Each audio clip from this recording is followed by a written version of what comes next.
MCP Stories Time. ஒரு சமயம் அழகப்பூர்ங்கிற ஒரு காட்டுல சுஜின்ற பறவை தனக்கு சொந்தமான ஒரு இடத்துல சில மரங்களை வளர்த்து வந்துச்சு. சுஜி அந்த மரங்களை ரொம்பவே நேசிச்சுது.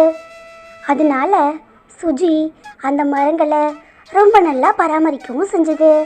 மறுபுறத்தில் ராணிக்காகவும் அதனுடைய கணவனான காலுக்காகவும் தங்களுக்கு சொந்தமான ஒரு நிலத்தில் சில மரங்களை வளர்த்து வந்தாங்க. அவங்களும் அந்த மரங்களை ரொம்ப நல்லாவே பராமரித்தாங்க. இப்படி தங்களுடைய வீடுகளுக்கு அருகாமையிலேயே மரங்கள் இருக்கிறதால எந்த ஒரு வெயிலினுடைய தாக்கமும் இல்லாமல் அந்த பறவைகள் ரொம்ப சந்தோஷமாக வாழ்ந்து வந்தாங்க. அந்த மரங்கள் தங்களுடைய வீடுகளுக்கு பக்கத்தில் இருக்கிறதால நல்ல காற்றோட்டமும் கிடச்சிது. இப்படி இருக்க ஒரு நாள் அந்த காட்டுக்கு ஒரு வியாபாரி ஒருத்தர் வந்தார். அந்த வியாபாரி சுஜியினுடைய அந்த மரங்களை பார்த்தாரு. ஆகா, எவ்வளவு நல்ல மரங்கள்! இந்த மரங்கள் மட்டும் எனக்கு கிடைச்சா இந்த மரங்களை வச்சு நான் நிறைய பொருட்கள் செய்வேன். இந்த மரங்கள் மூலம் எனக்கு நிறைய லாபமும் கிடைக்கும் அப்படின்னு நினைச்ச அந்த புறா வியாபாரி சுஜியை சந்திச்சாரு. சுஜியை சந்திச்சு சொன்னாரு, பறவையே, நான் உன்னுடைய மரங்களை பார்த்தேன். எனக்கு உன்னுடைய மரங்கள் ரொம்பவே பிடிச்சிருக்கு. நான் ஒரு மர வியாபாரி. உன்னுடைய மரங்களை நீ எனக்கு கொடுத்தேன்னா எனக்கு ரொம்ப உபயோகமாக இருக்கும். அது மட்டும் இல்லை, நான் அதுக்கு பதிலாக உனக்கும் நிறைய பணங்கள் தருவேன். நீயும் அந்த பணத்தை வச்சு ரொம்ப சந்தோஷமாக வாழலாம். வியாபாரியே, நீங்க என்ன மன்னிச்சிருங்க. நான் அந்த மரங்களை விற்பனைக்காக வளர்க்கல. நான் அந்த மரங்களை ரொம்பவே நேசிக்கிறேன். நான் வளர்த்து வர ஒவ்வொரு மரங்களையும் என்னுடைய உறவுகளா நேசிக்கிறேன். அதனால நான் என்னுடைய மரங்களை யாருக்கும் விற்க மாட்டேன். அது மட்டும் இல்லாம இது கோடைக்காலங்கிறதால வெயிலுடைய தாக்கமும் ரொம்ப அதிகமாக இருக்கு. என்னுடைய மரங்கள் வீடுகளுக்கு பக்கத்திலேயே இருக்கிறதால எனக்கு ரொம்ப காற்றோட்டமாகவும் குளிர்ச்சியாகவும் இருக்கு.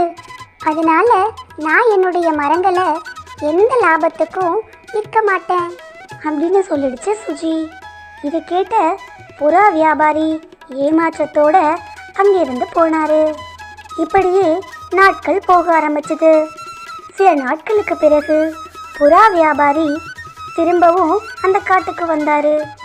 அப்போ அந்த புறா வியாபாரி அந்த காகங்களுடைய மரங்களை பார்த்தாரு. வியாபாரிக்கு அந்த மரங்கள் ரொம்ப பிடிச்சது. ஆகா, இந்த மரங்கள் ரொம்ப நல்லா இருக்கே. நான் ஏற்கனவே இதே காட்டில் சில மரங்களை பார்த்தேன். ஆனால் அந்த பறவை எனக்கு அந்த மரங்களை கொடுக்கல.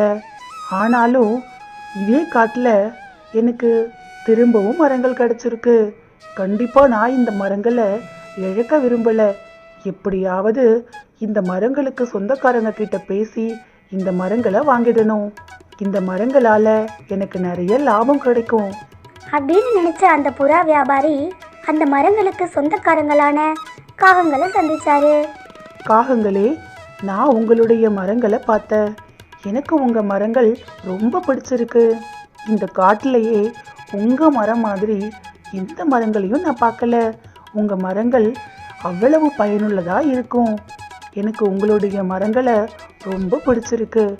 நீங்கள் உங்களுடைய மரங்களை எனக்கு கொடுத்தா நானும் ரொம்ப பயனடைவேன். அது மட்டும் இல்லாமல் உங்களுக்கும் நிறைய பணம் தருவேன். நீங்கள் அந்த பணங்களை வச்சு சந்தோஷமாக வாழலாம். இப்படி புறா வியாபாரி சொன்னதை கேட்டதுமே அந்த காகங்கள் தங்களுக்கு இந்த மரங்கள் மூலமா பணம் கிடைக்கும்னு நினைச்சாங்க. காலும், இன்னும் ஏன் யோசிக்கிறீங்க? நமக்கு இந்த மரங்களால எந்த பயனும் இல்லைன்னு நினைச்சேன். ஆனா இப்போ இந்த மரங்கள் மூலம் நமக்கு நிறைய பணம் கிடைக்க போகுது. நாம இந்த மரங்களை உடனே வித்துடலாம். அதிர்ஷ்டம் ஒரு முறை தான் கதவை தட்டும். நமக்கு இப்போ அந்த அதிர்ஷ்டம் வந்திருக்கு. நாம நிச்சயமா இந்த வாய்ப்பை பயன்படுத்தியே ஆகணும். ஆமாம் ஆமாம், நீ சொல்கிறது சரிதான். நீ சொல்கிற மாதிரியே இந்த மரங்களால் நமக்கு எந்த பயனும் இல்லை. இந்த மரங்கள் நமக்கு என்னத்தை கொடுக்குது? இந்த மரங்கள் நமக்கு காற்றை தான் கொடுக்குது. இந்த மரம் போனால் என்ன, இந்த காட்டில் எவ்வளவோ மரங்கள் இருக்குது. அதன் மூலம் நமக்கு காற்று கிடைக்கும். அதனால நாம இந்த மரங்களை விற்று நிறைய பணம் சம்பாதிக்கலாம் அப்படின்னு பேசிக்கிட்ட அந்த 2 காகங்களும் தங்களுடைய மரங்களை புறா வியாபாரி கிட்ட விற்றாங்க. அதுக்கு பதிலாக புறா வியாபாரி அந்த காகங்களுக்கு நிறைய பணங்களையும் கொடுத்தாரு. அப்படி அந்த காகங்களுடைய வீட்டின் அருகே எந்த மரங்களும் இல்லாததால வெயிலினுடைய தாக்கம் அந்த காகங்களுக்கு ரொம்ப அதிகமாவே இருந்துச்சு. காலு, என்னால இந்த வெயில தாங்கவே முடியல, எனக்கு ரொம்ப வேர்க்குது. இவ்வளவு நாட்களா மரங்கள் நமக்கு எவ்வளவு உதவி இருக்குன்னு இப்போதான் புரியுது. சரி சரி, கவலைப்படாத, நான் இந்த வெயிலுக்கு ஒரு வழி பண்றேன். அப்புறம் அந்த காகங்கள் தங்களுக்கு கிடைச்ச பணத்தை வச்சு தங்களுடைய வீட்டுக்கு ஏசியை வாங்கி வச்சாங்க. அப்புறம் அந்த காகங்கள் எந்த கவலையும் இல்லாமல் அந்த பணத்தை சந்தோஷமாக செலவு பண்ணி நிம்மதியாக வாழ்ந்தாங்க. என்ன சுஜி, இதுக்காக இந்த வெயில் நேரத்தில் நீ உணவு தேடி கஷ்டப்படுற? எங்களை மாதிரி உங்ககிட்டயும் தான் நிறைய மரங்கள் இருக்குல்ல, நீ அந்த மரத்தை வியாபாரிக்கிட்ட விட்டன்னா எங்களை மாதிரியே உனக்கும் நிறைய லாபம் கிடைக்கும். நீ அந்த பணத்தை வச்சு எங்களை மாதிரி ரொம்ப சந்தோஷமா வாழலாம். ராணி அக்கா, நான் என்னுடைய மரங்களை என்னுடைய நண்பர்களா நேசிக்கிறேன். அதனால நான் என்னுடைய மரங்களை யாருக்கும் விற்பனை செய்ய மாட்டேன். என்னுடைய மரங்கள் என் வீடுகளுக்கு அருகில் இருக்கிறதால எனக்கு நிறைய காற்றோட்டமும் குளிர்ச்சியும் கிடைக்குது. அதனால நான் இந்த வெயிலுடைய தாக்கத்தை சமாளிக்கிறேன். நீங்க சொல்ற மாதிரி என்னுடைய மரங்களை நான் வித்துட்டா இந்த வெயில் காலத்துல ரொம்ப சிரமப்படுவேன். அட முட்டாள் சுஜி, நாங்களும் எங்களுடைய மரங்களை வித்துட்டு அந்த பணத்துல எங்க வீட்டுக்கு ஏசியை வாங்கி வச்சிருக்கோம். அதனால எங்களுக்கு வெயிலினுடைய தாக்கமே தெரியல. எங்க வீடு ரொம்ப குளிர்ச்சியா இருக்கு, நாங்களும் ரொம்ப சந்தோஷமா இருக்கோம். இப்படி அந்த காகங்கள் சொல்லியும் சுஜி அதை ஏத்துக்கவே இல்லை. சுஜி அந்த மரங்களை யாருக்கும் விற்பனை செய்யாம வழக்கம் போல அந்த மரங்களை ரொம்ப நல்லாவே கவனிச்சது. இப்படி நாட்கள் ஓட ஆரம்பிச்சது. சில நாட்களுக்கு பிறகு அந்த காகங்கள் வச்சிருந்த பணமும் தீர்ந்து போச்சு. அந்த காகங்கள் திரும்பவும் உணவுக்காக கஷ்டப்பட ஆரம்பிச்சாங்க. ஆனாலும் தங்களுடைய வீட்டுல ஏசி இருந்ததால அந்த காகங்கள் வெயிலினுடைய தாக்கம் இல்லாம நிம்மதியா இருந்தாங்க. ஆனா அதுவும் நீடிக்கல. கொஞ்ச நாளுக்கு பிறகு அந்த காகங்களினுடைய ஏசியும் பழுதடைஞ்சது. அந்த ஏசியில் இருந்து அவங்களுக்கு எந்த குளிர்ச்சியும் கிடைக்கல. அந்த காகங்கள் வெயிலினுடைய தாக்கத்தை தாங்க முடியாம ரொம்ப சிரமப்பட்டாங்க.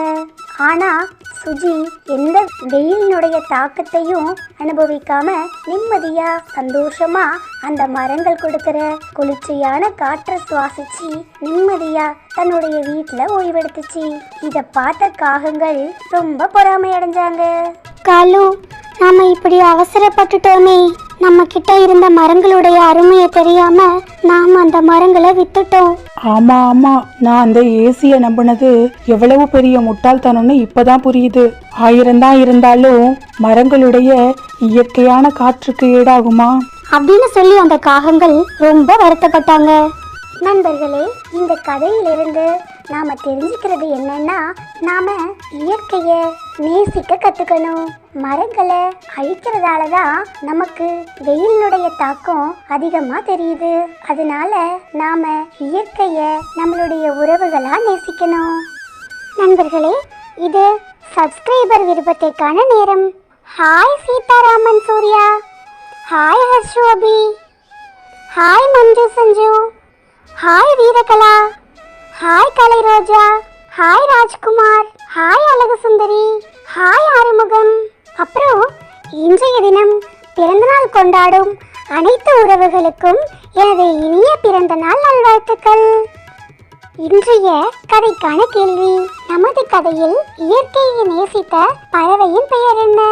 இந்த கேள்விக்கு சரியான ஆன்சர் உங்களுக்கு தெரிஞ்சா கமெண்ட்ல சொல்லுங்க. உங்களுடைய பெயரும் நெக்ஸ்ட் வீடியோல வரும். இதுவரை நீங்கள் அனைவரும் அளித்து வரும் அன்பிற்கும் ஆதரவிற்கும் மிக்க நன்றி. இந்த வீடியோ உங்களுக்கு பிடிச்சிருந்ததுன்னா நம்ம சேனலை லைக் பண்ணுங்க, சப்ஸ்கிரைப் பண்ணுங்க, ஷேர் பண்ணுங்க, நம்ம சேனலுக்கு சப்போர்ட் பண்ணுங்க. Thanks for your watching.